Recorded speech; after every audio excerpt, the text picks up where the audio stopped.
نگاه ضعیفی به خودتون نداشته باشید. خیلی وقتا انسان خودش رو تحقیر میکنه. وقتی نگاه پایین به خودت داشته باشی، من نمیتونم، من ضعیفم، من عاجزم، من داغمونم، من فلانم، من کسی حامی ندارم. خودت حامی خودت باش.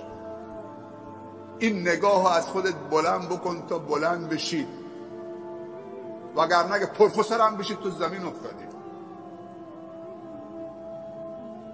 درد نداری قابل تحمل، درد داشتن و دارایی قابل تحمل نیست. یه وقتی کسی نداره، فقیره، با یک نون و محیاوه هم سیره با نون و ماستی، ولی خیلی ها درد دارایی اونها رو داره چه نابود میکنه. درد بیماری قابل تحمله. طرف سرطان داشته، رفته دکتر گفته 2 ماه دیگه میمیری، گفته کار خدا، شکر خدا، انا لله و انا الیه راجعون. درد سلامتی خیلی سخته. اونایی که سالمن و از سلامتی دارن رنج میبرن، سلامتیشون به درد هیچ کس نمیخوره، نه به درد خودشون نه به درد جامعه.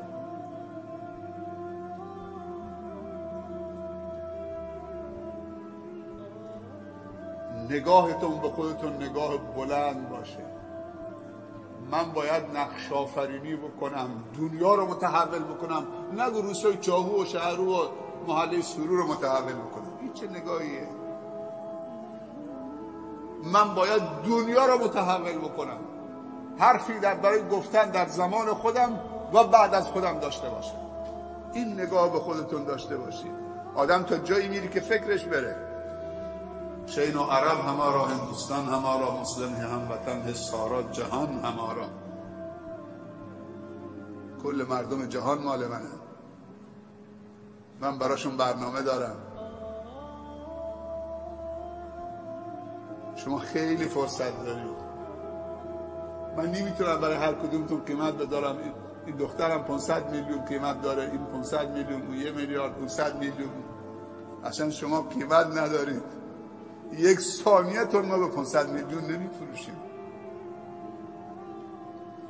به شرطی که شما خودتون رو پیدا بکنید.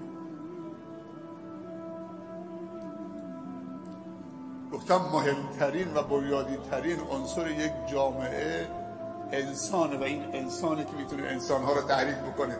دکتر عبدالرحمن سمند 11 میلیون انسان رو تحریک کرد، جامعه هدف رو ایجاد کرد و این کار میسر نیست مگر با 2 چیز: 1 آموختن، 2 آموزش. کسی که میخواد جامعه هدف رو ایجاد بکنه و یک جامعه هدفمند، مسئولیت پذیر، توسعه یافته، پاک، متماسک، باید اول به خودش بپردازه.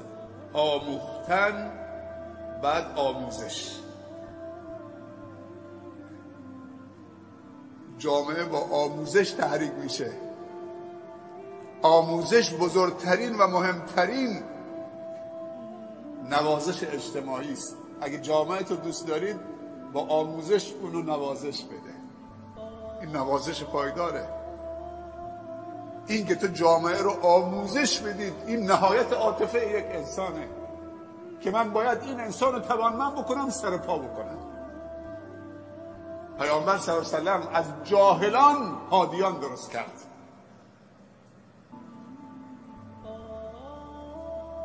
در زمان بعثت پیامبر هیچ جامعه‌ای به اندازه جامعه قریش جاهلیت نداشت. پیامبری که سواد خوندن و نوشتن نداشت، با قرآن و آموزش این قرآن و این هدایت به اون انسان‌های جاهل، از جامعه جاهلان هادیان درست کرد و بعد از هادیانی که تولید کرده بود با آموزش، آمد مجاهدینی و مسئولیت پذیرانی رو درست کرد و دعوتگرانی که دولت‌های قدرتمند زمان خودشون، فرس، روم،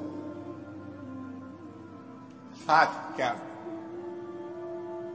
نگو من شیخ نیستم، من طلبی نیستم، من دانشجوی پزشکی هم، من دانشجوی مهندسی هم. من چطور؟ اگه دانشجوی مهندسی یا طرح‌های خیلی عالی،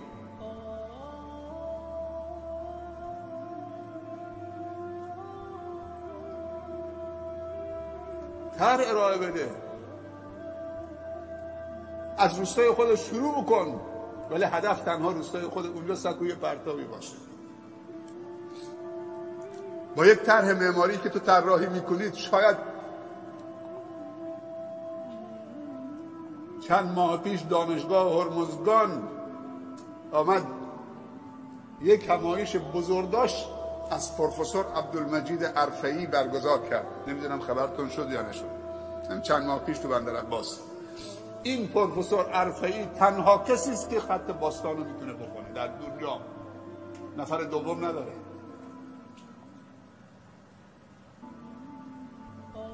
یه برادرش هم اینجاست، ارگ بم، مهندسین ارگ بم، مهندس عرفه‌ای. یه برادرش هم پزشکه. همشون منحصر به فرده.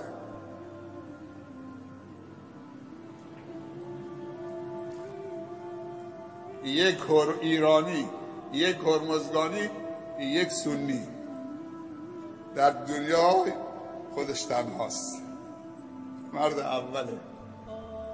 پروفسور خوشنودی که به رحمت خدا رفت، استاد دانشگاه بود تو دانشگاه زاهدان. این کسی بود که امپریال کالج لندن، دانشگاه سلطنتی انگلیس در قلب لندنه، کلید کتابخانه دانشگاه بهش داده بودن که هر ساعتی از شب و روز میخواد خودش بره تو دانشگاه، تو کتابخانه تحقیق بکنه.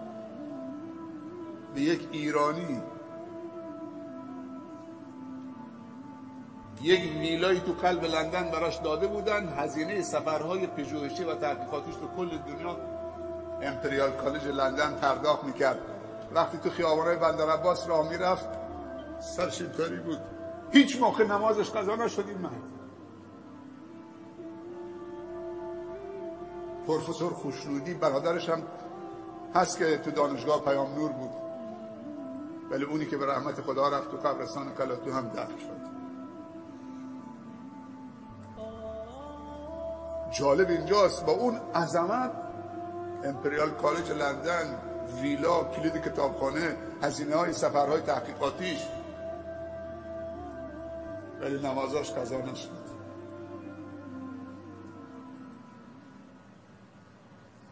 این میخوایم دانشجو بره تو دانشگاه، نمیدونم لباسای عجق وجق بپوشه، نمیدونم بریم فلان جای سیگاری بکشیم، بریم فلان جای چیزی بخوریم، نمیدونم شاد باشیم. دنیا رو ما تو مبهوت بکن با اون کارهای بزرگی که انجام میدید. 10 تا 12 تا مقاله بنویس تو پروفسور بشی. دنیا خریدارت اگر اینجا کسی خریدار نداری، ولی ما دوستتون داریم، شما مال ما هست.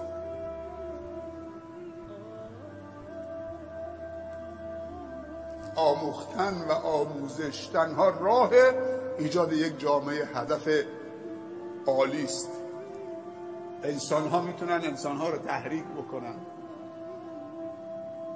2 چیز خیلی مهمه، 3 چیز. یکی این که فرافکنی نکنید، مسئولیت بپذیرید، میتوانم خدایا یاریم کنم. اینو باید بگید، با قدرت باید بگید، با صدای بلند. اصلا جلو آینه بیست، بگو میتوانم خدایا یاریم کنم. میتوانم یعنی چی؟ میتوانم خدایا یاریم کنم. تو وقتی که همه چیز مهیاست، هیچ خطری تو رو تهدید نمیکنه، تو دیگه اگه موفق هم بشید این لاف بلوفه. خوبه که انسان تو بحران ها مدیریت داشته باشه، تو بحران ها انسان ساخته بشه. از آسایش تولید نمیشه، از آسانی تولید نمیشه. این یک فرموله. انسان موجودی ماجراجوست. تا انسان ماجراجویی نکنه، خلاقیت و اکتشافات هم نیست. هر ماجراجویی یک آسیبی هم داره. امروزی تو صفحه مانیتور جلوت نشسته، صفحه تلویزیون، اعماق اقیانوس ها رو و صدها گونه های دریایی و موجودات تو دریا و طبیعت زیر آب. و شما میدونید که چند نفر رفتن زیر آب کوسه زدنشون پاشون قطع کرده، اصلا بالا نیامدن. ما اگر زیر دریا رو روی صفحه موبایلمون میبینیم تو اعماق اقیانوس‌ها و همه موجودات و همه چه اوصافشون، خواصشون، مسائلشون، به خاطر یک عده‌ای ماجراجویی کردن، آسیب دیدن تا این خلاقیت ایجاد شده. خداوند در قرآن میگه شما هم این سوره 100 بار خوندید، 1000 بار خوندید. فإن مع العسر یسرا، إن مع العسر یسرا. خداوند گفته، دوبارم گفته که شاید فکر بکنید که از آسانی است، ولی گفته إن مع العسر یسرا. بعد از سختی و تحمل زحمت و قبول مسئولیت و سختی ها آسانی حاصل میشه، یسر حاصل میشه.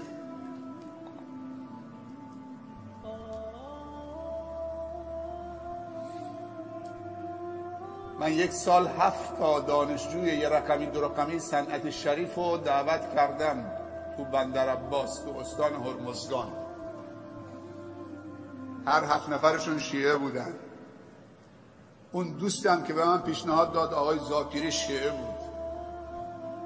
گفت شیخ من میخوام دعوت بکنم دوستانم که بیان استان هرمزگان یه رقمی 2 رقمی صنعت شریف. کسی از من حمایت نمیکنه، شما حمایت میکنید؟ خانم مهندس باغستانی گفته برو سورو پیش شیخ، اونجا یه انجمن داره. نه آموز پرورش نه هیچ اداره از من حمایت نکرد. من از دوستانم دعوت کردم بیان تو استان ما که محروم راهکار بدن به بچه ها، به پیش دانشگاهی ها، به دبیرستانی ها، که چطوری حسام اسفندیارپور سیرجانی رتبه 3 صنعت شریف سال 79 شده رشته بعد. گفتم پسرم با هواپیما میخوای بیای یا با قطار، با ماشین؟ گفتم خانه های ما پر از ماهی و میگوست، فریزرهای ما خانه هم داریم، جا هم داریم. دانشجو خانه با یه ساندویچ هم سر میکنه. 1 هفته تو خونه شخصی من بودم، با 10,000 دانش آموز من تو استان هرمزگان جلسه برگزار کردم. آموز پرورش تغییرش رو نگرفت، ولی روزی که میخواستم برن دیگه از شرمندگی اداره کل دعوتشون کرد. خیلی هم ناراحت شدن. اونجا حرفای تندی زدم بهشون. شما ما رو تحویل نگرفتید، گفتیم تو نمازخانه یک شبانه روزی ما میخوابیم، یه فلافل رو ما بدید. گفتیم ما نمیتونیم، ولی من این کارو کردم. اینا رو میگم که میشه خیلی کارها کرد. 7 روز تو خانه من بودم، با 10,000 دانش آموز من جلسه گرفتم، راهکار دادم. یه روز خانم دقوقی که مدیر دبیرستان دخترانه شاهد بود، الان تو اداره بندره، تو اداره بندر من رو دید، گفت شیخ دیگه از اون دانشجوهای صنعت شریف دعوت نمی‌کنید. تا چند ماه این دخترای دبیرستانی تو شاهد اصلا حال و هواشون عوض شده بود برای درس خوندن. شما درس میخونید؟ تحقیق که ما کردیم نمره بچه هامون افت کرده. هر کدوم تو دانشگاه توی گوشه نشسته منزوی. ما یه طلبه داشتیم اینجا تو مدرسه بندرعباس، دانشگاه قبول شد، گفت شیخ من برم دانشگاه یا ادامه بدم اینجا؟ گفتم طلبه زیاد داریم، تو برو تو دانشگاه. رفت طرف برازجون و گوشه رو اونجا. چند سال اونجا موند، نزدیک به 100 خورده دانشجو چه شناسایی کرد از بچه خودمون. چه تحول اونجا ایجاد کرد.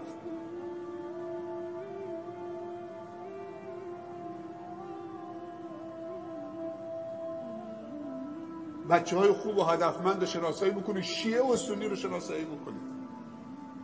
اونهایی که دلشون برای این خاک و برای این استان و برای این کشور، این خاک مال ماست، میهن ماست،